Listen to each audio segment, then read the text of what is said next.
I want to start with the draft because I have some very difficult um, evaluations I want to ask you about. Yeah, First of all, rank Dart, Sanders, and Ward, and then I'll go from there. man. Again, this is not. I said this before. It's 2011 all over again, right? It's a draft with a bunch of quarterbacks who are going to get pushed up, even though none of them really are evaluated as by the scouts as truly high draft picks. And so we're in a difficult situation. I probably would go. I'm going to go Cam Ward one overall because I think he's gotten better at every level. And so my thing is maybe the next level he hits, he'll be finally a guy who doesn't have, I don't know, a quarter of his throws turnover worthy plays. So we're hoping that eventually he gets to that point. There's a lot of things I like about Shedeur Sanders. See you later, Logan. Have a good day. See you, Logan.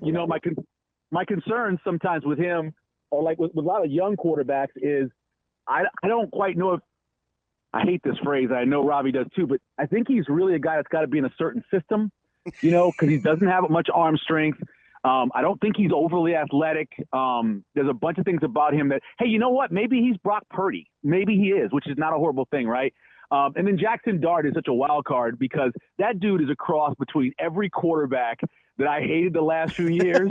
He's like a lock, and he's like all these guys that I just can't stand. But at the same time, the game has moved in the NFL to what he does, right? Take off running if he has to, has a cannon for an arm, could throw the ball all the way down the field. He's got all these abilities to do these crazy things that people are doing now in the league. So, but that would be my order. But it's not good, man. This is kind of sad coming off of all these great skill position drafts we've had the last few years, where this year we have few wide receivers who I like and few quarterbacks.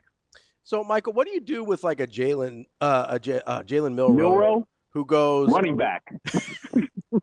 Because he had a super weird season. Early in the year, it sort of looked like he was dropping dimes and like he'd really improved his passing. Obviously, he's was super athletic and has that ability to run around and hurt you with his legs.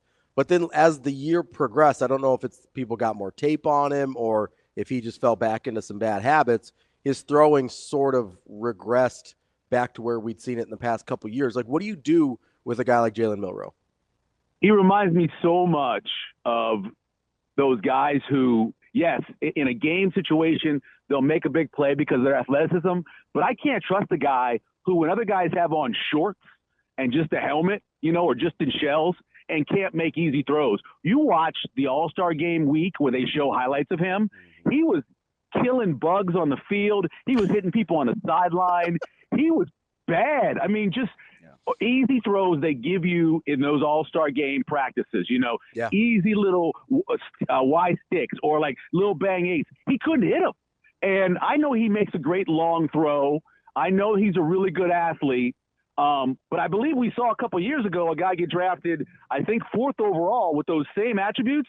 And I still can't figure out if that guy is a left-handed or right-handed thrower at times because of how ugly the ball has come out of his hand. So I think personally, yes, you draft him, you hope that he becomes Jalen Hurts, but you have in the back of your mind that he's a great athlete. If it's necessary, I don't mind putting him in another position. Okay, so I wanna get to multiple things. So I'm gonna go rapid fire, and we're going to eliminate one as we go, so I can get to who you really like. You ready? Yeah. Matthew Golden or Trey Harris? So I've liked Matthew Golden. We do the Jet Award stuff. Back in Houston, he was a semifinalist a couple of years ago. Great return guy. I love great return guys who finally get their chance at wide receiver because when he touches the ball, he can go the distance. I probably would take Golden. All right, Golden or Igbuka? Oh, wow. He's going to be good. I mean, why? Because, right, every Ohio State wide receiver is good. I'd probably take Igbuka over Golden. He's got a little bit better route running ability. All right, Igbuka or Jaden Higgins? Igbuka. I think I would take Igbuka over Tet, who I don't think has any separation skills and scares the hell out of me when I watch the tape of him because I don't know if he can survive in the NFL. So I probably would take Igbuka over Tet. All right, so Tet's out. So the only one left is Igbuka or Burden.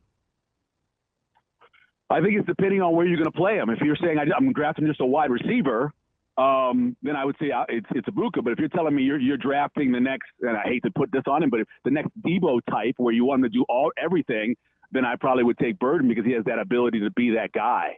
I think he would. There's a bunch of teams that he would fit really well with in that utility role.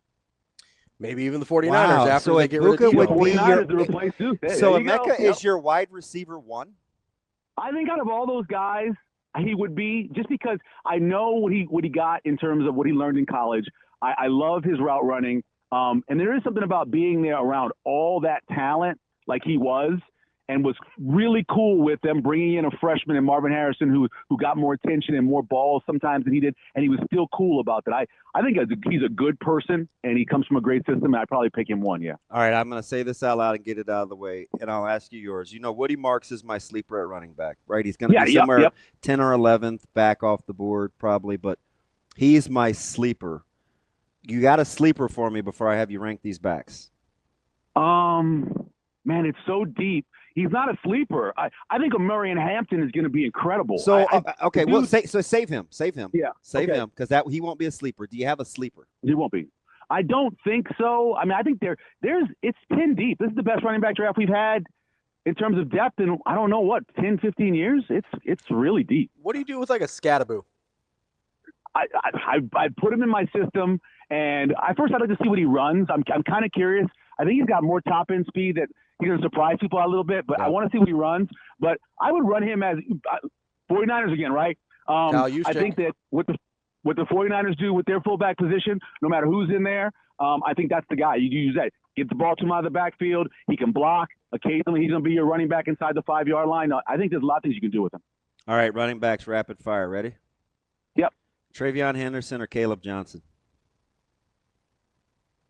Caleb Johnson because of the fewer injuries. Yeah, you're smart. Even though Travion doesn't fumble the – okay, I'll just let you – this is your show. Caleb Johnson or Quinshon Judkins? I would take Judkins only because I think that dude's crazy. And I like crazy running backs. I like guys who are a little bit insane. I think he's a little bit insane. All right, Judkins or Hampton? Oh, Hampton. That's my guy. All right, Hampton or Gianti? I guess I got to take Genty because of, what he did, but I think Hampton's going to shock a lot. Kind of like the Gibbs and well, he's going to be the second running back off the board. I don't think it'll be. I know he is, but when Gibbs went second to the Texas guy, when he went second to him, there was it felt there was a big gap. I mean, right now, do you think there's a big gap when you look at Gibbs and Bijan Robinson? No, I thought Gibbs was. I thought Gibbs. You know how I felt about Gibbs. I was like, no, I know you liked him, but because I like Swift, and I was like, no, I get it. Gibbs is a game changer. Yeah, I think there's a gap now. People think, and I don't think there's that big of a gap. Look at his broken tackle numbers, man. It's incredible. He's ridiculous. What do you do with Ollie Gordon? I got to know if he's really healthy. I don't think he was healthy last year based off of just watching him. Ollie Gordon kind of reminds me of a guy who is going to be before him, another Oklahoma State guy who came from Canada. I think he's going to be a good number 2 back, and when you need him, he could be a number 1 back. I don't know if over the long haul he's a guy that's going to give you 250 carries or 275 carries in a season. Okay, you ready? Yeah. Is any of these guys not in your top 5 that you think how you think the draft will go? Not what Michael would do, how you think the draft will go. Okay. In no particular order, I'll give you 6. You can kick one out. Shedeur Sanders, Will Johnson, Will Campbell. Will Johnson's not going to be in the top. He's not in the top 10. Okay, Cam Ward, Abdul Carter, Travis Hunter. I think those other guys are most likely are in the top 5. Would you move like Mason Graham in? Would you move Mason Graham in? I think Mason Graham's a good one, but also I think there's a good chance that one of the tackles who we aren't talking a ton about right now is going to make his way into that maybe top 5. Depending on somebody says that's our one. So not need. Banks or Banks? Not Banks. I don't think it's going to be Banks. I think Banks actually I think when people got into his tape and saw that he kind of struggled and maybe he's really a guard, I think Banks dropped off. Nick Simmons out of Ohio State? If he's healthy, you tell me he's healthy. Now, how long is he going to miss? I don't know. He's not even ready for the season, right? Nope. Yeah. So, I mean, that's the big question there. You can't draft him. But I think in terms of who's the best one from what you see on tape and when they were in college, I'd say it's Simmons.